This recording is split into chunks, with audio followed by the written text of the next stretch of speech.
પાલનપુરના આનંદ ધામના સ્થાપક સ્વામી રાજેન્દ્રાનંદ ગિરિજીએ મહામંડલેશ્વરની પદવી એનાયત થયા બાદ આજે તેઓ દ્વારા ભંડારા મહોત્સવ અને સંત સંમેલન યોજવામાં આવ્યું હતું।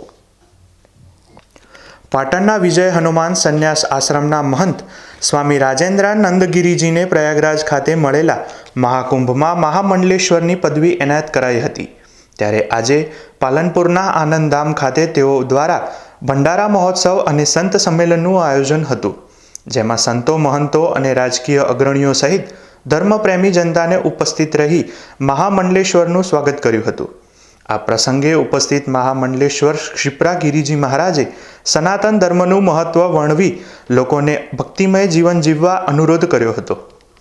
ગુજરાત બનાસકાંઠા એવા પાલનપુર શહેરમાં આનંદધામમાં શ્રી પંચ આવાના અખાડા के 1008 મહામંડલેશ્वर રાજેન્દ્રનાથ गिरिजी महाराज ताळेથી સ્વાગત કરો સાહેબ।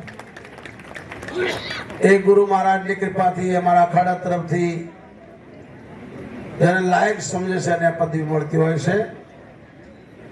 આપણા 27 નક્ષત્રો છે, તેમાં હર એક નક્ષત્રને 4 ચણ હોય છે। 27 નક્ષત્રોના 4 ચણમાં ગુણા કરો એટલે 108 થાય। અમારા ઈષ્ટ એવા જગતગુરુ શંકરાચાર્ય મહારાજે પૂરા ભારતમાં સનાતન ધર્મની સ્થાપના કરી। કાશ્મીરના મંડલ મિશ્રાની પાસે ગયા, એમના ધર્મપત્નીએ કહ્યું મારા પતિ આવી ગયા છે, હું નહીં, મારી સાથે પણ શાસ્ત્ર કરો। અમારા જગતગુરુ શંકરાચાર્ય મહારાજે એક દિવસની મુદત માંગી, શરીર બદલ્યું, જવાબ આપ્યો અને પછી જગતગુરુ શંકરાચાર્ય કીધું કે હું તમને મંડલેશ્વર નૃત્ય કરું છું।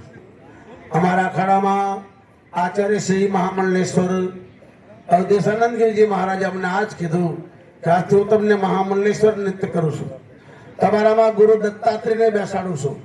બધાના ગુણ લેજો, કોઈનો દોષ નહીં, અખાડાને ફોલો કરજો।